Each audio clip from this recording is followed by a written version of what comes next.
Olá pessoal, voltamos. Conforme finalizamos o vídeo anterior, nós vamos entrar agora no crime de contrabando e descaminho. Bom e velho contrabando conhecido muito pelo brasileiro por aí, né? Principalmente quem trabalha com essa questão de mercadorias do Paraguai. Mas isso está referendado no artigo 334 do nosso código. E é um artigo complexo que tem um conteúdo vasto de matéria. Tá? O que diz o caput do artigo 334 quando a gente fala de crime de contrabando e descaminho? Importar ou exportar mercadoria proibida. Tá? Pena, 2 a 5 anos. Primeira observação que a gente tem que fazer. Então, estou falando de um crime que se trata de importar, trazer, ou no Paraguai, por exemplo, pode ser outro lugar, e busca mercadoria que é proibida. Tá? Ah, mas no Paraguai tem a cota agora de $500. Estamos falando de mercadorias que são trazidas ilegalmente. Tá? Existem mercadorias que não são aptas a trazer. Por exemplo, cigarro. Cigarros do Paraguai, por exemplo, é mercadoria proibida. Tá? Mas a quem diz trazer mercadoria além da cota permitida, trata-se de contrabando. Porque a lei permite que se traga X valor. Se nós estamos trazendo muito mais que isso, nós estamos cometendo um crime. Tá? E o crime é o que traz o artigo 334. Bom, pessoal, ainda uma observação importante. Eu tenho que falar uma coisa para vocês aqui que é importante também. O artigo 334, na sua referência inicial, fala do descaminho. Nós não podemos esquecer disso. Tá? Vamos lá. O que diz o 334 no caput central? Iludir, no todo ou em parte, o pagamento de direito ou imposto devido à entrada e saída de mercadorias, de consumo de mercadorias. O descaminho, pessoal, ele faz alusão à questão do imposto, de tu pagar imposto de uma parte, trazer muito mais, trazer mercadorias sem fazer a contribuição que é efetiva. Porque, por exemplo, se tu tem uma cota, tu compra mais que a cota, tu tem a possibilidade de legalizar isso no local específico. Ah, não. Por exemplo, nós vamos para o Paraguai. Atravessando a ponte, tem a Receita Federal, onde tu pode chegar lá e declarar.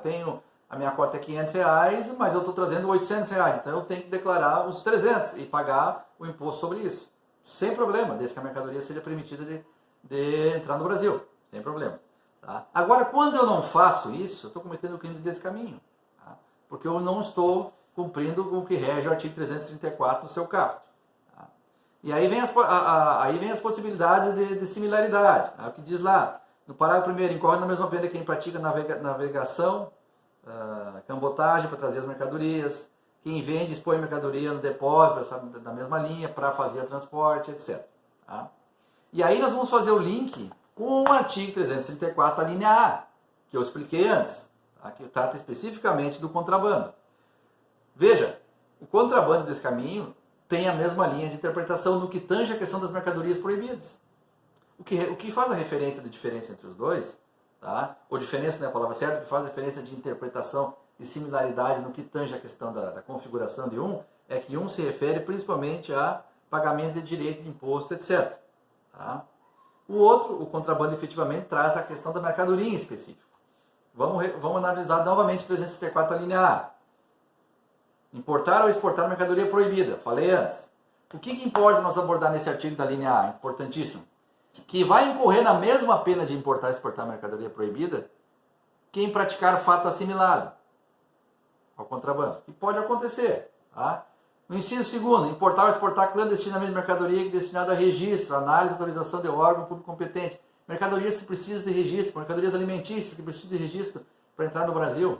Pode ser mercadorias que prejudicam a saúde dos brasileiros. Mesmo crime de contrabando. Que reinsere no território nacional mercadoria brasileira destinada à exportação, ou seja, a mercadoria foi exportada e eles reinserem ela no mercado nacional sem destinar tributos, tá? Ou de maneira irregular, contrabando. Vende ou expõe mercadoria ou mantém em depósito mercadoria proibida. Traga o cigarro para o Brasil e bota num depósito. Traga e esconda aqui no depósito. Eu sou dono do depósito, eu não fui lá buscar. Vou responder por contrabando. Tá? Adquire ou recebe ou oculta mercadoria proibida na lei brasileira. Tchê, eu vou comprar, eu não vou buscar, não vou guardar, só vou comprar. Eu tenho uma loja, vou comprar cigarro. Eu estou incorrendo no crime do 334, a linha A. Mesma coisa. Lembrando que a pena desse crime do 334, a linha A, é de 2 a 5 anos. Tá? Importante lembrar disso. Tá, pessoal? 335, seguindo, que fala do crime de impedimento, perturbação ou fraude de concorrência. O que temos que fazer referência? A parte crua do Código de 335 diz o seguinte: impedir, perturbar ou fraudar concorrência pública ou venda em asta pública, promovida pela administração federal, estadual ou municipal, ou por entidade paraestatal. Afastar, procurar afastar concorrente ou licitante por meio de violência, grave ameaça, fraude ou oferecimento de vantagem. A pena é de 6 meses a 2 anos ou multa, além da pena correspondente à violência. Óbvio, se além dessas questões tiver uso de violência, vai ser usar a pena ainda além da questão do impedimento, da perturbação, a pena correspondente ao crime de violência específico. Sobre o 335, impedimento, perturbação ou fraude à concorrência. Aqui nos lembra muito a questão de licitações, né, pessoal? Que é uma concorrência, não deixa de ser uma concorrência. Então, impedir, perturbar ou fraudar concorrência pública ou venda em asta pública. Afastando, procurando afastar o licitante por meio de violência e grave ameaça. O que nós podemos interpretar como exemplo aqui, ou trazer para referência como exemplo? Fraudar uma licitação pública. Tá? Existem várias maneiras, existem denúncias no Brasil inteiro de fraude à licitação pública. Quando se usa mais empresas do mesmo dono, ou se bota dono fictício para poder fraudar o sistema, vai 3 empresas sobre a mesma responsabilidade, só com laranjas. Então, aí tem o crime de falsidade, mas também frauda a possibilidade de uma seriedade, fica totalmente contaminada a licitação. Ou quando se consegue afastar o licitante concorrente, se tu participar da licitação, tá? Nós vamos te pegar e vamos te mostrar como é que a coisa funciona. Vamos te mandar para o hospital. Tá? O crime de ameaça também, mas nós estamos falando especificamente que esse licitante se afastou da concorrência pública, ou do pregão, da asta pública, por medo, porque ele foi ameaçado, com grave ameaça ou até no uso de violência. Em tendo sido feito uso de violência, além do crime 335 da pena de 6 meses a 2 anos, vai também ter correspondente no concurso de crimes a violência aplicada. Vai de acordo com o que foi feito, se for uma violência leve, grave, gravíssima, enfim. Tá? Essa é a referência que faz e nos traz o artigo 335 do Código Penal. Pessoal, 336 fala da inutilização de edital ou sinal público. Pena de 1 mês, 1 ano ou multa. O que diz lá? Edital fixado por funcionário público, se for rasgado, arrancado, inutilizado por particular. Então, quando existe um edital que é específico para que torne público determinada situação, tá? Quando o particular rasgá-lo, arrancá-lo, inutilizar, com dolo, obviamente, vai incorrer no crime de inutilização de edital ou sinal público. Desculpa, enrolou a língua. Pena de 1 mês a 1 ano e multa. Tá? Esse é um artigo simples. Artigo 337. Subtração ou inutilização de livro ou documento. Tá? Caracterização desse artigo. Quando o particular inutilizar ou subtrair livro oficial. Pegou o livro oficial porque ele não quer que aquele livro se torne de conhecimento geral, subtrai, rasga, estraga, ou documento de algum processo que tenham inserido contextos públicos. A pena de 2 a 5 anos. Veja que muda o patamar da pena já em concorrência com o 336. 337, a linha A. Tá? Nós falamos do 337 caput, subtração, utilização de livro e documento. E o 337, a linha A, traz a sonegação à contribuição previdenciária. Aqui, pessoal, esse artigo, a linha A do artigo 337, fala especificamente da sonegação referente à contribuição previdenciária. O que nós temos que ler desse artigo que é importante a gente fazer referência? Suprimir ou reduzir contribuição social previdenciária e qualquer acessório mediante as seguintes condutas. Omitir de folha de pagamento da empresa, ou seja, o cara que está omitindo na folha de pagamento a contribuição previdenciária.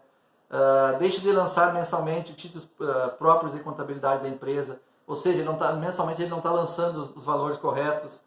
Omitir total ou parcialmente, né, receitas e lucros auferidos, ou seja, ele está omitindo parte dos lucros ou totalmente, não está dizendo que a empresa está dando prejuízo, e não está, porque é preciso que se pague imposto ou que se declare a previdência, esses lucros. Tá? Então, essa espécie de crimes faz referência direta ao crime de sonegação ou contribuição previdenciária. A pena de reclusão de 2 a 5 anos e multa. Tá?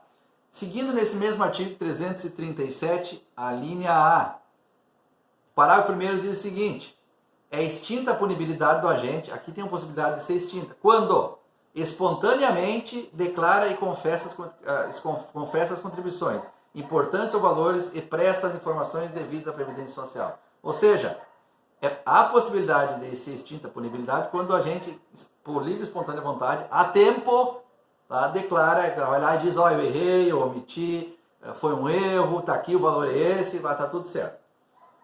E parágrafo 2º diz o seguinte: é facultado ao juiz deixar de aplicar a pena, ou seja, o juiz tem a opção de deixar de aplicar a pena, tá, ou aplicar a pena somente de multa quando o agente for primário e tiver bons antecedentes. Tá? Existe essa possibilidade, mas isso fica a critério de quem? Do juiz. Isso não é uma regra 100%, que ocorre 100% das vezes. Bom, seu empregador, e ainda mais uma observação que não é tão importante, mas seu empregador é responsável por pessoa jurídica e a folha de pagamento não ultrapassa R$ 1.500 por mês, o juiz pode reduzir a pena até a metade, porque se trata de uma microempresa. Tá? Então, até a metade, ou apenas aplicar só a pena de multa. Pessoal, para fechar, uma questão sobre esse tema que a gente trabalhou até aqui. Questão concurso público civil de polícia, Maranhão. Baseado na situação hipotética, assinale a alternativa correta no que tange os crimes praticados por particular contra a administração em geral, que é o que nós estamos falando agora. Adão, alegando ter poder de persuasão sobre o seu primo, delegado de polícia, que preside o inquérito policial em que Cláudio estava sendo investigado, solicitou deste, né, determinada quantia em dinheiro, a pretexto de repassá-la ao delegado para impedir o indiciamento de Cláudio pela prática do crime de estupro.